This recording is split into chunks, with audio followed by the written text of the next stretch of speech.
Hello बच्चों, आ गया है आपका अपना सुभाष सर लेकर मैथ्स का एक नया टॉपिक। जैसा कि आपको पता है, हम फोर्थ चैप्टर सिक्स्थ स्टैंडर्ड का कर रहे हैं आजकल।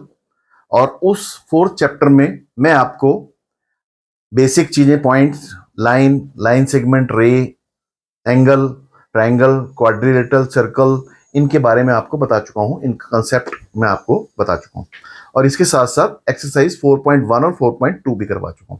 आज मैं इसकी बाकी बची हुई एक्सरसाइज 4.3, 4.4, 4.5 और 4.6 करवाऊंगा। चारों एक्सरसाइज करवा दूंगा। ये एक्सरसाइज 4.3 है।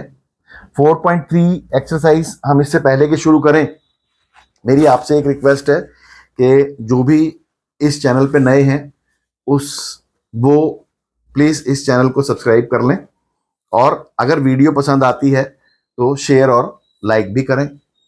और दूसरी चीज, बेल बटन दबाना बिल्कुल मत भूलें। तो आइए शुरू करते हैं आज का टॉपिक, एक्सरसाइज 4.3।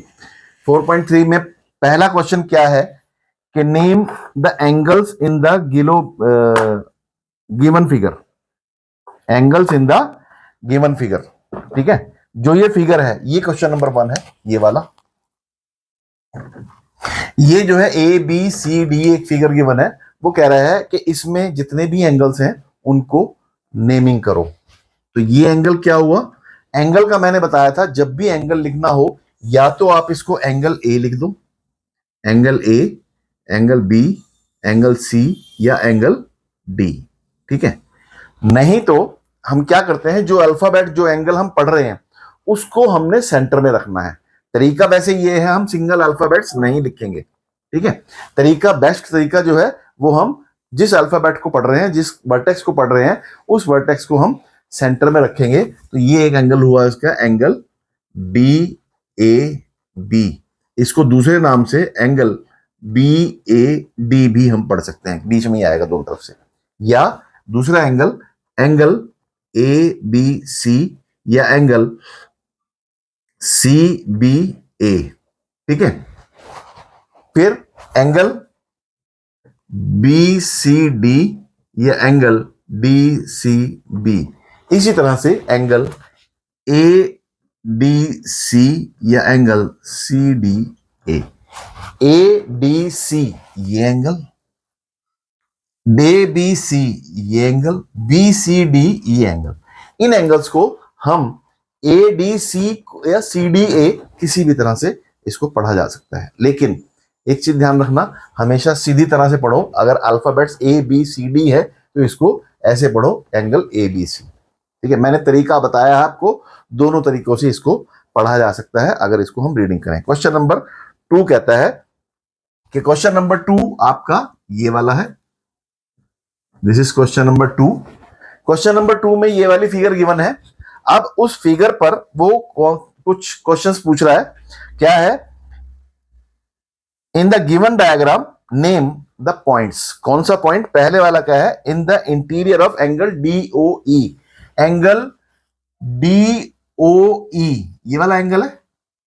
कौन सा ऐसा पॉइंट है जो इस एंगल के इंटीरियर में है? वो कौन सा पॉइंट है? A. So it is angle A, ठीक है। आपने लिखना है बस उसमें, ये लिखना है in the interior of angle D O E is A.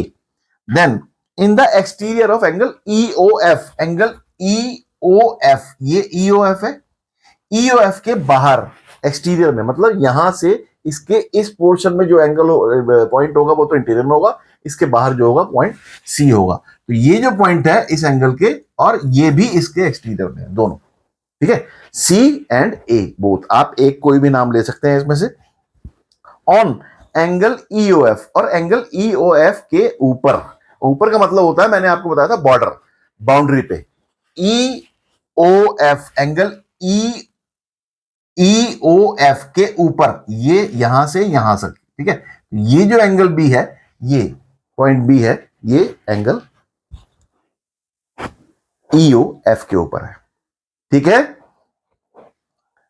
Then फिर इसमें एक क्वेश्चन आता है, third, draw rough diagrams of two angles such that they have अब वो कहता है कि यहां पर अब मैं जैसे ड्रॉ करूं,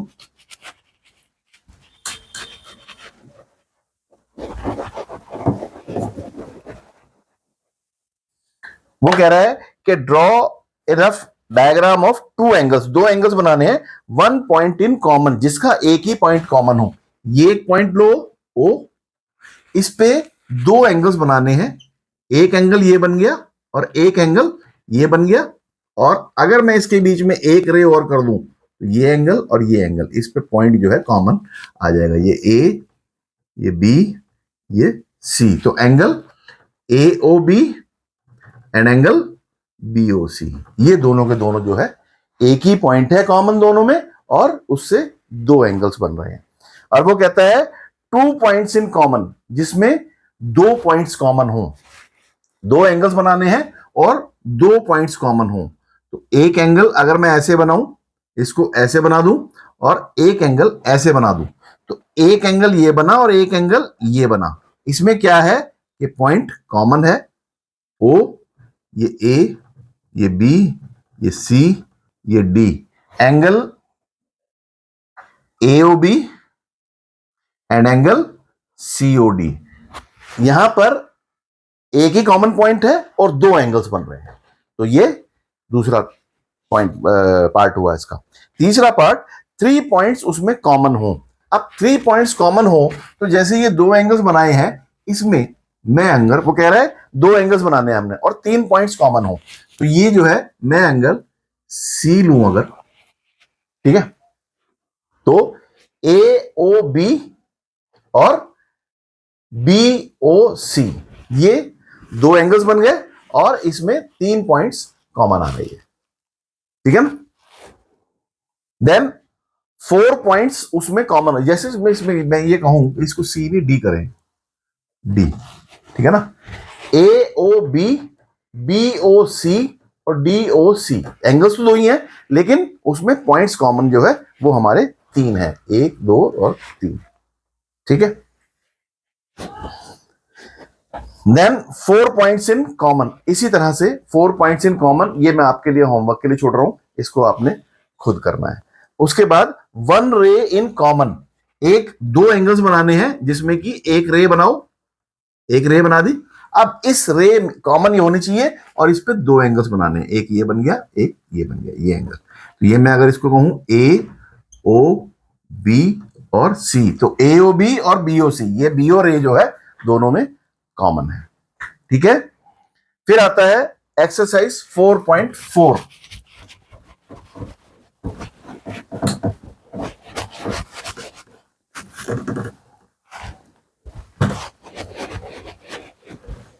एक्सरसाइज 4.4, 4.4 में एक फिगर गिवन है, ये है बी सी, ये यहां पर गिवन है, ये इसको मिला दिया, ये इसको मिला दिया, ये ए, ये डी, ये एक फिगर गिवन है।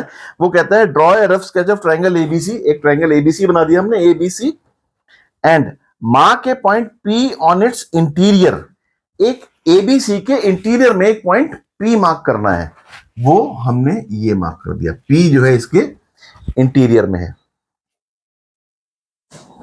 And point Q in its exterior, एक पॉइंट क्यू जो है हमने ये मार्क कर दिया जो कि इस ट्रायंगल एबीसी के बाहर है। ये सारी चीजें मैं आपको जब कंसेप्ट समझा रहा था तो आपको करवाया था मैंने। अब वो कह रहा है कि and is the point A on in its exterior और एक्सटीरियर, ए पॉइंट जो है वो इस ट्रायंगल के इंटीरियर में है या एक्सटीरियर में है, बताओ। ना इंटीरियर में है ना ये एक्सटीरियर में है, ये इसके बॉर्डर पर है। वो कहता है point A is on the circle ABC, उसको हम बॉर्डर बोलते हैं। Then identify three triangles in the figure, कहता है इस फिगर में तीन ट्रायंगल्स को आइडेंटिफाई करो। क्या इसमें तीन ट्रायंगल्स बन सकते हैं?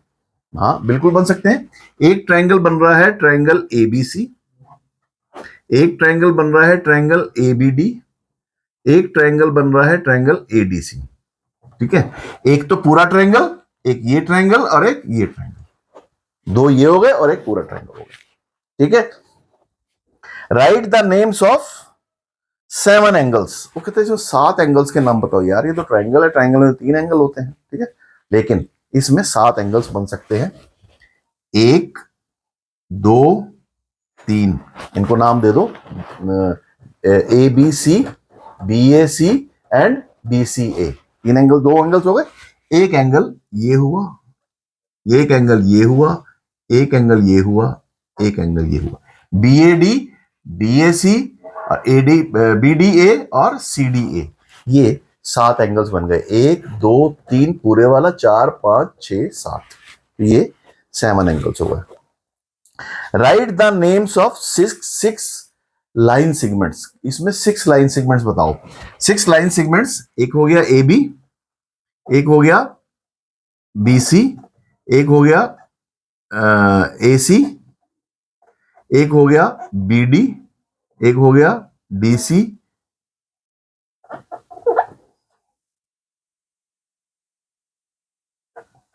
बी डी और यहां पर सॉरी डी सी और ए डी। कितने में? 2 4 6, ये 6 इसके साइड्स हो गई। विच 2 triangles have angle be in common.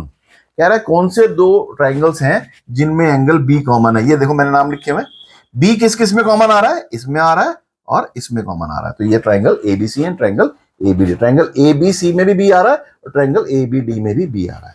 इसी तरह से दूसरा भी एक बता सकते हो, एबीसी में सी कॉमन आ रहा है और एडीसी में भी सी कॉमन आ रहा है। ऐसे दूसरा भी बनाया जा सकता है। इसके बाद है इसमें एक्सरसाइज 4.5। एक्सरसाइज 4.5 में क्या है? लेट अस सी।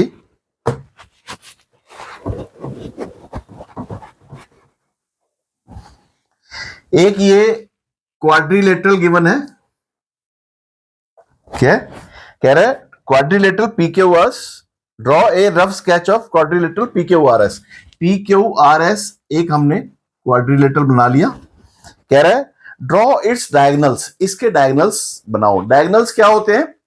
डायगोनल्स जो है अपोजिट वर्टेक्सेस को ज्वाइन करने वाला जो लाइन सेगमेंट होता है उसको हम वर्टेक्स डायगोनल बोलते हैं। तो अपोजिट वर्टेक्स एक ये रहा और एक ये रहा, ये दोनों के दोनों PR and PQ are its and QS are diagonals. फिर वो पूछ रहा है कि is the meeting point of the diagonals is in the interior of the exterior of the triangle. ये जो पॉइंट मीटिंग पॉइंट है इसको हम O नाम दे देते हैं। क्या ये पॉइंट O क्वाड्रिलेटरल के अंदर है या बाहर है? PQRS is in the interior of the, अंदर है ना, ठीक है, तो ये इंटीरियर में है। Draw a rough sketch of the quadrilateral KLMN। एक क्वाड्रिलेटरल कहता है और बनाओ KLMN, ठीक है। एक क्वाड्रिलेटरल बनाया हमने KLMN, एक क्वाड्रिलेटरल बनाया। कह रहा है 2 पेयर्स ऑफ अपोजिट साइड्स, इसकी 2 अपोजिट साइड्स का पेयर बताना है। अपोजिट साइड्स ये वाली और ये वाली, जहां पर जिनमें वर्टेक्स कॉमन ना हो वो अपोजिट साइड्स होती हैं ये वाली, जिनमें KN अलग है LM अलग है।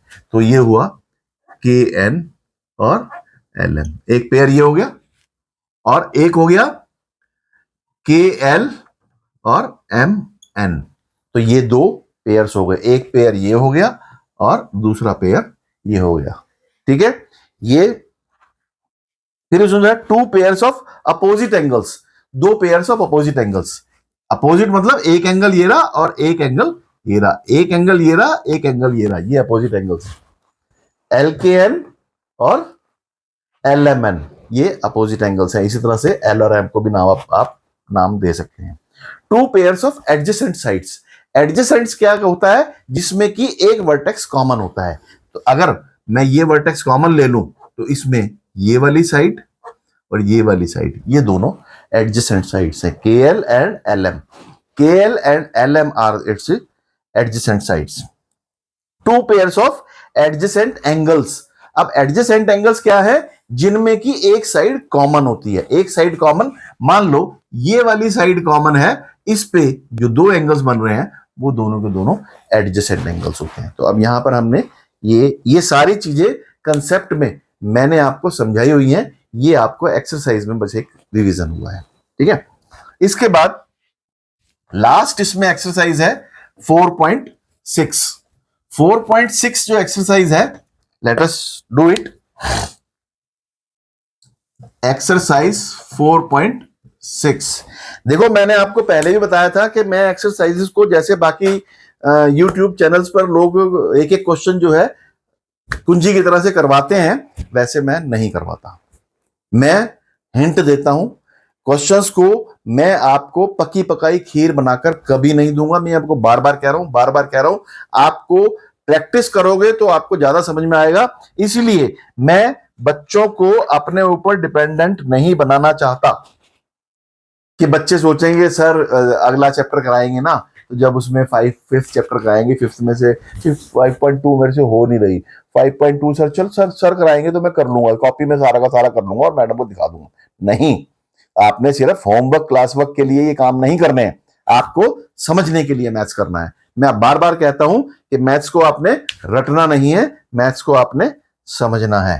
तो 4.6 एक्सरसाइज में पहला क्वेश्चन क्या है कि फ्रॉम द फिगर, एक ये सर्कल गिवन है, ठीक है। इसमें ये सेंटर है, ये इसको ज्वाइन कर दिया, ये O, ये A, ये B, और ये जो है B, सॉरी इसको, ये P, ये C, ये B, और ये Q, और ये ED, ठीक है। और इसको इन्होंने शेड किया हुआ है। ये फिगर आपकी गिवन है, ठीक है, यही फिगर है। Let us do questions. क्या कह रहा है?